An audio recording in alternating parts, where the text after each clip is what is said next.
Nigerians living in the UK are beginning to yield to the call to remember their homeland by giving back to society. One of them, Irene, Eribo-Ani, CEO Ebony Ambassadors UK, who began her humanitarian visit to the Motherless Babies Home and Orphanage in Ajah, the local hospital maternity ward, to hand out babies' essentials in Ikeja, an organized skills empowerment workshop in graphics, cloth making and hair braiding at Yanobaja, Lagos State. Eribo-Ani's desire to see Nigeria thrive amid the economic hardship is born out of love and care for the less privileged. Irene, Eribo-Ani, CEO Ebony Ambassadors UK, joins us live. It's good to have you with us, Irene. Thank you for having me. All right, so what does it take to give back to the Nigerian society? Since starting your group, how have people in the diaspora willingly given back? For me, I would say it's the passion that I have, and also I'm very patriotic about being Nigerian. And for support, I had a lot of support from people in the UK when I told them about what I want to do in regards to this mission. And this mission is something we do on a yearly basis. I organize a creativity competition in Nigeria in the UK, where whoever wins the competition goes back to her country of origin to give back. Through this initiative, we've been to Ghana, Sierra Leone, South Africa, and last year winner is from Nigeria, and that's why we're here. Very good. So how do you identify areas where people would be in need the most? And how do you ensure what is being given gets to recipients who need it the most as well? The good thing is that on this trip, I'm on ground, and we did our research as well before we came into the country. I have family and friends living around, I would say, Lagos State, and I have people outside Lagos State. So we actually asked, who do you think we should reach out to? And they went out and they came to tell us, oh, this particular individual society needs the help that we want to render. So as I said, being a part of this mission, I actually saw that these people really need what we are doing. So with the help of the people, the volunteers that are on ground helped us to identify the right people to give the essentials that we brought in. Very good. So how long have you been running this initiative, and what has the response been so far regarding your objective? The response has been positive. Everything started in 2008 when I got to the UK.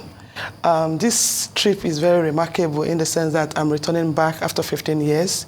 But before now, I've always sent people to do what they need to do, and it's due to my other engagements that I've been unable to come to do the work myself. The response has been very, very positive, and what prompted me to be doing what I'm doing is because I'm very passionate about skills empowerment. I'm a beneficiary of skill empowerment in the sense that I learned how to braid hair from childhood. I could do a lot of things from sewing to beading, makeup. And when I was in the UK, I noticed that young people seem not to be interested in things like this. And being that the money I gained from hair braiding is what I used to sponsor myself in the uni, both undergraduate and postgraduate. And I saw the need that young people need to be empowered through skills. And the creative competition that I started in 2016, which is 9 years now, has seen a lot of young people being empowered through skills. And they are not just empowered, they are empowered to empower others. So it's been a positive thing, and as I've seen, a lot of people have bought into the idea because it's first of its kind and it's very unique. Indeed. So are you partnering with other Nigerians in the UK to also contribute to the well-being of the less privileged in society here? 100%. Before we embark on any mission, we do a fundraising. And aside the fundraising, we reach out to prominent people in the UK, from mayor to MPs. A lot of Nigerians doing well that they want to support, but they can't. Maybe due to their engagement, they cannot be here. So they actually supported this mission, and that's why we're here. I think that brings me to the next question, but I think you've also partly answered it. The issue of funding when it comes to philanthropy. So how do you get the resources? You've always talked about reaching out to others, but when you first started, what was going on through your mind that, okay, this seems to be a big project. How am I going to go about it? To be sincere, I've just watched everything grow, and it's kind of, I would say, what God has pre-planned. At the beginning, it was self-funded. Everything I do has been done from my own pocket. But looking at 3 years ago, things just turned around.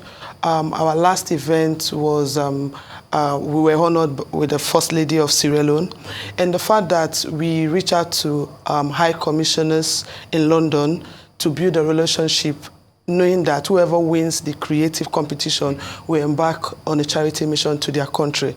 So when we do our events in London, we'll call it the grand finale, where we pick the most creative among the youth that entered into the competition. They all support what we are doing. And when it comes to making this trip, we'll also reach out to them and they will support where they can. Aside the creativity competition that brought us to Nigeria, we run several initiatives in the UK. As I speak, my organization operates in 3 major cities in the UK: London, Birmingham, and Bradford, West Yorkshire.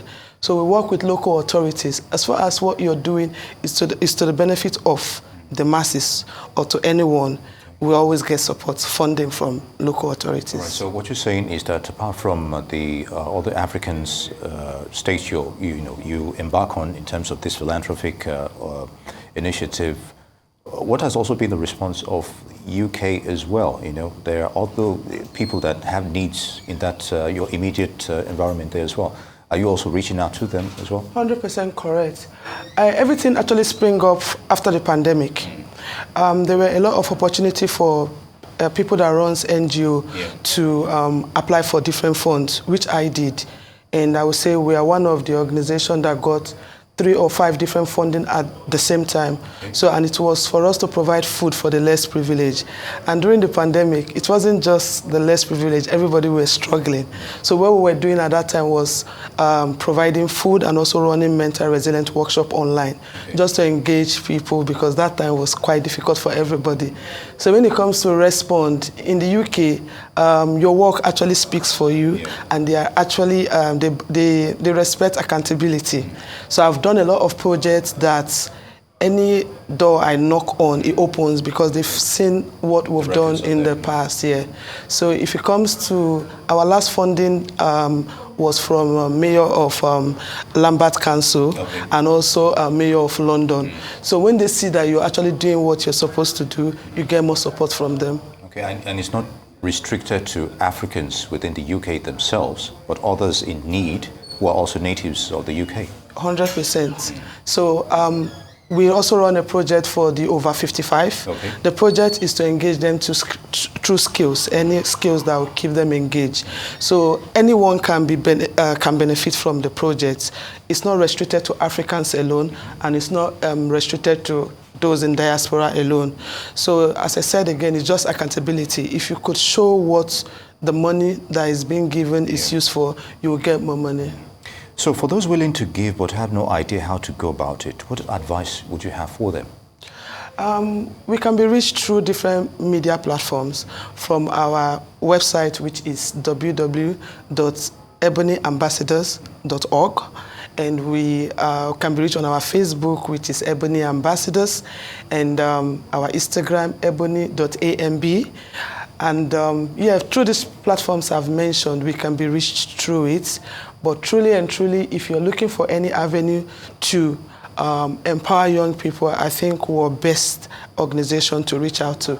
Ebony Ambassador is known for skill empowerment, and people do call me Ebony because it's becoming an household name. My name is Irene. Okay, noted. Irene Eribo-Ani.